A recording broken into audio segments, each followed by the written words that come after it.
En direct de Montréal au Canada, une édition spéciale Première Classe TV sur Bombardier, le constructeur québécois d'aviation d'affaires. Nous allons voir qu'il développe des projets futuristes, le futur proche et le futur lointain sont à l'honneur aujourd'hui sur Première Classe TV. Bienvenue à tous. Bombardier imagine l'avion d'affaires du futur.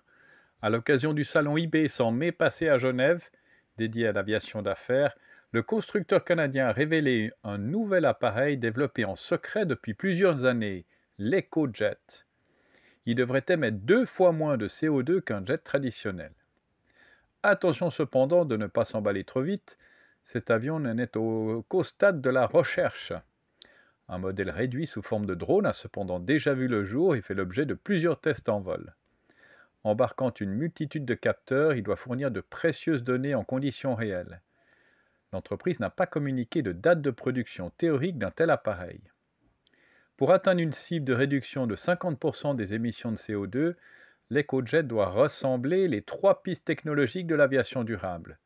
L'utilisation des carburants d'aviation durable, la propulsion hybride ainsi que l'optimisation de l'aérodynamique. L'EcoJet est une aile volante au fuselage intégré, comme le démonstrateur Maverick d'Airbus ou le concept Flying 5 soutenu par KLM. Cette architecture est reconnaissable à la forme triangulaire de l'avion déjà utilisée dans l'aviation militaire. À travers l'EcoJet, Bombardier souhaite créer une plateforme d'avion dont il pourra réutiliser le concept aérodynamique pour d'autres modèles pour les 20 années à venir. Selon Bombardier, l'avion tout électrique n'est pas pour demain.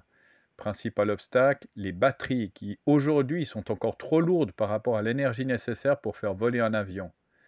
Le secteur a besoin de batteries 5 fois plus performantes en termes de densité énergétique. Cela arrivera, mais certainement pas au cours de ces décennies, selon Bombardier. On n'est pas tout à fait à vitesse supersonique, mais on s'en approche. Bombardier a en effet présenté, toujours au salon IBES à Genève, son dernier appareil, le Global 8000. Un avion que le constructeur voit comme le porte-drapeau d'une nouvelle ère de l'aviation d'affaires. Le nouveau biréacteur Global 8000 offre une vitesse de pointe de Mach 0,94, ce qui en fait le biréacteur d'affaires le plus rapide du monde. Autre première, au cours d'un vol de démonstration, le Global 8000 a été le premier avion à voler en supersonique avec du carburant d'aviation durable. L'appareil doit entrer en service en 2025 et deviendra donc l'avion commercial le plus rapide depuis le Concorde. Ce dernier volait à l'époque en vitesse de croisière à Mach 2,02. Le statut de supersonique est attribué à tout engin se déplaçant à une vitesse supérieure à la vitesse du son, Mach 1. Le Global 8000 disposera d'un rayon d'action des plus longs au monde à 14 800 km. Avec cette très grande autonomie et une vitesse quasi supersonique, l'avion d'affaires sera idéal pour des lignes très long courriers.